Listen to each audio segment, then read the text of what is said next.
गौरव ने की आत्मा की मदद। गौरव हिमालय के पास के छोटे से गांव में रहता था। उसके गांव के आसपास घने जंगल थे और एक छोटी सी नदी भी पास थी। रात को जंगलों में घूमने वाली आत्माओं और भूतों की कहानियों को सुनते सुनते गौरव बड़ा हुआ था। एक दिन गौरव के दोस्तों ने उसे गांव की सीमा के बाहर एक पुराने सुनसान घर पर जाने के लिए उकसाया। उनके दोस्तों ने कहा कि उस घर में कई साल पहले मौत हो गई एक महिला की भूत घूमती है। उसने अपने दोस्तों की बात मान ली और उस घर में जाने के लिए राजी हो गया। जब गौरव घर के पास पहुंचा तब उसे बहुत ठंड लग रही थी। घर बिखरा हुआ था, जिसमें टूटे हुए खिड़कियां थीं और एक दरवाजा था जो खोलने पर जोर से आवाज करता था।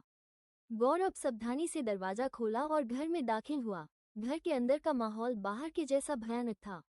छत से जाले लटक रहे थे और हर कदम पर कुछ न कुछ सामान बिखरा पड़ा था। अचानक गौरव को ऊपर एक आवाज सुनाई दी।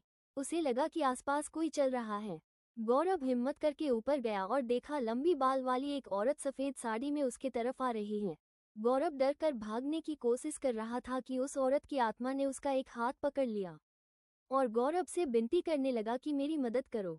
ये सुनकर गौरव चौंक गया। उस औरत ने कहा कि वो घरेलू हिंसा का शिकार हुई है और उसके पति ने उसकी हत्या करके इसी जंगल में दफना दिया है और तब से उसकी आत्मा इस घर में कैद हो गई है।